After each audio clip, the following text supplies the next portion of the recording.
Madame Caldwell, we turn to you first. It seems like Pete Hegseth will not give up. I mean, he is banging down the door. He is banging down the door, but maybe nobody is even inside the house. What's going on?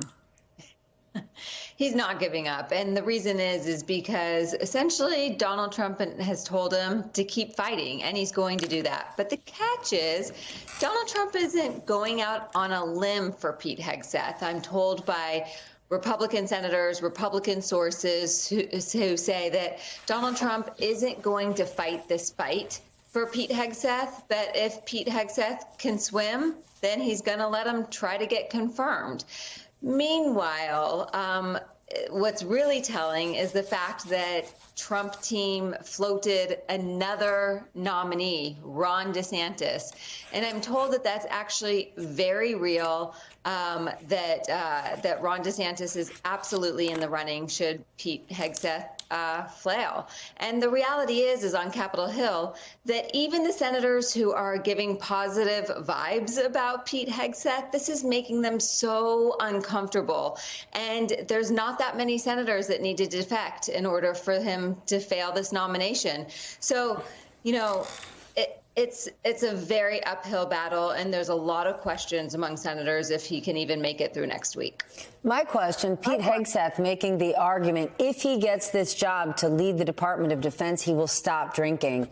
Well, what if he doesn't get the job? He's just going to keep on rocking? That's what I want to know. Dave, Kash Patel, John Cornyn said he has heard from people he respects very much that Patel is qualified for the job. He'll be great at it. Obviously not naming names. What kind of people? Who is the camp that could potentially be in John Cornyn's ear saying Patel's the guy?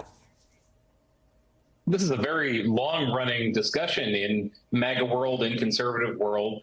Patel gets credit from Trump supporters, and this includes Cornyn to an extent, for being critical of the Russia investigation in 2016 and afterward, writing the Nunes memo, critiquing and debunking parts of what FBI agents looked into in 2016, not revealing it to voters for the election, but investigating things that became problems for Trump as president.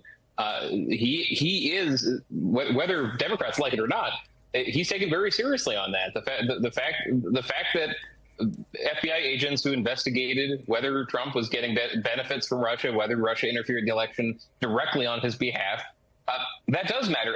And what doesn't matter as much are Patel's moves since he left the administration, since the administration ended. His behavior inside it, and also just his children's books, the way that he has built a brand for himself, complete with scarves, I should say, and logos, advertising himself, signing books with the QAnon slogan, "Where we go on, we go all." That has not come up as much as the fact that the FBI has lost a ton of esteem among Republicans, voters, and senators, and they agree with the Patel critique from 2016. Leanne, what do you make of this reporting that Trump would go all in and fight hard for Tulsi Gabbard and RFK?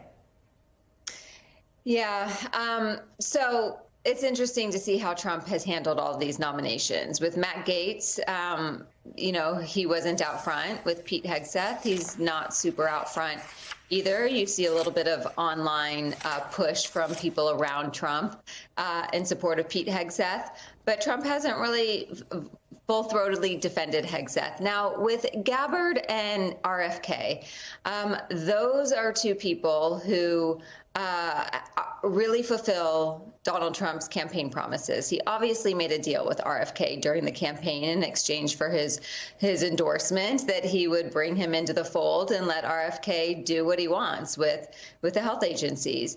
And with Tulsi Gabbard, she is also someone who has become extremely loyal to Donald Trump, someone who is a former Democrat, but out of the nominees, aside from Pete Hegseth, I'm hearing from members on Capitol Hill, Republicans who have a lot of concerns about her. I'm told that RFK is probably going to be fine. I'm told that Kash Patel is probably going to be fine too. But Tulsi Gabbard is one that causes them a lot of anxiety because of her, her meeting with Assad, her claims of being a Putin sympathizer, and of questioning American intelligence. So we'll see how much he goes to bat for them. All right, my girl Joyce, I gave you a couple extra minutes there because you're getting the unanswerable question. I want to play a clip from a congressional hearing that took place today where the acting Secret Service director was testifying in front of the Trump assassination task force. And one Republican congressman asked the director about a day when he appeared at a 9/11 remembrance ceremony. Watch this. I'm asking you a serious question, and you are playing politics. I am a public servant who has served this nation, and you won't answer the question on our day, on our country's darkest day. Mr. Committee will come to order. Committee will come to order. I'm asking you serious questions for the American people, and they're very simple. They're not trick questions. Were you the special agent in charge that day? No, I wasn't. I was there representing the United States Secret Service, sir. Mr. Fallon, your time's expired. Did not affect protective operations. You know why you were there? Because you wanted to be visible, because you are auditioning for this job. I was there to pay respect for a fallen member of this agency. You endangered President Biden's life, Vice President Harris's life, because you put those agents out of position. Again, that is the acting director of the Secret Service and a sitting Republican congressman. Joyce, today you wrote about the state of the world and the state of the country right now. I mean, this is pure chaos. What's going on? You know, it is chaos. It's a difficult period for obviously a lot of reasons. When you play that clip, Steph, it's just so out of sync to imagine a Republican Party that is so far advanced into a war with law enforcement. Not very long ago, when I was a sitting U.S. attorney during the Obama administration, Republicans viewed themselves as being a pro-law enforcement party, and they in fact were. And this is, I think, a common theme across all of the chaos we're seeing, is this evolution in the Republican Party, so that it's become really a cult of Trump, as opposed to the party that used to be against Russia, pro-military, pro-law enforcement. And this is the spin out we're seeing from that very dramatic change. All right, Joyce, new topic. If Kash Patel is confirmed, if Pam Bondi is confirmed as Attorney General, what would it mean for the country to have these two people at the helm of Trump's DOJ?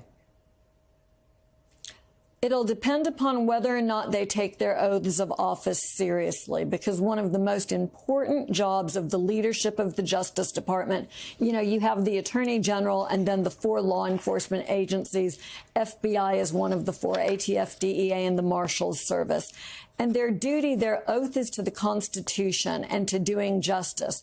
And the very real risk in this coming presidency, Donald Trump has made it clear that he wants to use the Justice Department. He wants to bend it to its will and make it another political tool in the president's arsenal. He wants to be able to use the Justice Department to engage in revenge prosecutions, punishing his enemies. Presumably, he wants to reward his friends as well.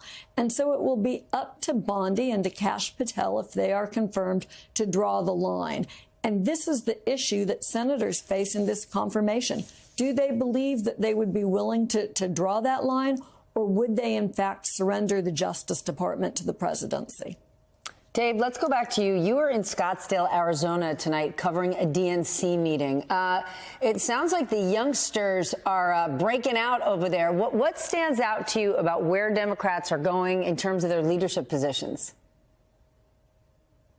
When their leadership positions are concerned in the party, in the DNC, the Democrats generally agree, and people at home might not, that the party has been rebuilt pretty well since 2016, after the Biden years, that it did about as well as it could in swing states. The choice for the next chair, the front runners we've seen is Ben Wickler of Wisconsin, Ken Martin of Minnesota, both party chairs there, are people who they think have run the parties quite well. And a lot of the discussion here is wait and see, frankly, is Democrats need to be in a position to take advantage when Donald Trump overreaches. Really not if, when he overreaches. When Donald Trump, for example, DOJ comes back with recommendations, if the DOJ that we're talking about right now starts doing revenge prosecutions that don't have a lot of public buy-in, I wouldn't say Democrats feel great about the political situation they're in. They feel pretty positive about the future because, 1, Donald Trump will not be on the ballot again. 2, they're pretty good at raising money and organizing the way they didn't used to be when they were out of power. And 3, they're looking at this Trump agenda. And if the election was about inflation and Donald Trump coming back and lowering prices, look, meeting in Arizona right now where they are, this is a state that will be affected dramatically if Trump does what he said he would do on tariffs. So they feel, despite everything, like they're in for a very agonizing 4 years, but a 4 years where they can come back into power.